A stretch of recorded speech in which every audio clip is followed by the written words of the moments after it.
Evelyn Farkas now, former Deputy Assistant Secretary of Defense for Russia, Ukraine, and Eurasia under the Obama administration. Evelyn, our thanks to you tonight.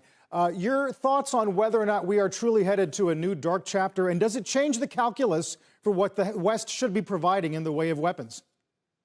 Well, Carl, we are heading into a dark chapter. Obviously, both sides are gearing up for more warfare.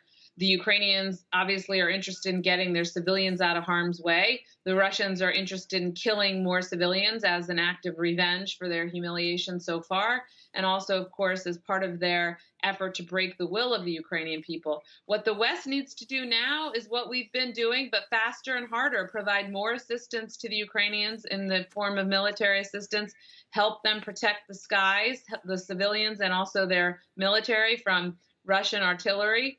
And then obviously anything more that can be done diplomatically to put pressure on Putin. I think the Austrian Chancellor's visit was probably constructive on balance, even though it won't change Putin's mind. And of course, more sanctions, cutting off Russian exports of energy, for example. Tonight, the British Foreign Secretary, Pentagon spokesman John Kirby say they are working to confirm reports that there's been some use of chemical weapons. Is that a game changer now? I saw reports of that as well. It's very hard to confirm, as you know, because we don't have Western journalists. We don't have American and other allied journalists in on the ground in these areas.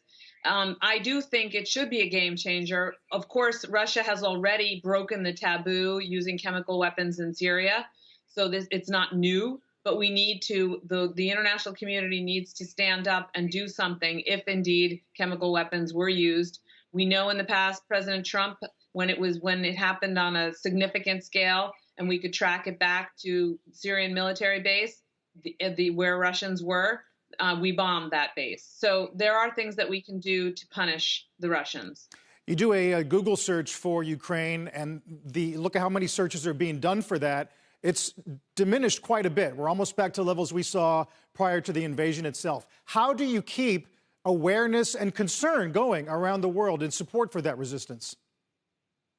Well, I think this is where leadership and media responsibility come into play, frankly, Carl. So it's great that you guys are covering it. I think business leaders and also, of course, political leaders around the world, heads of state and on down, need to make sure that we stay focused on this. Because if Vladimir Putin wins in Ukraine, he will turn to other small countries, and then he will turn to challenge NATO.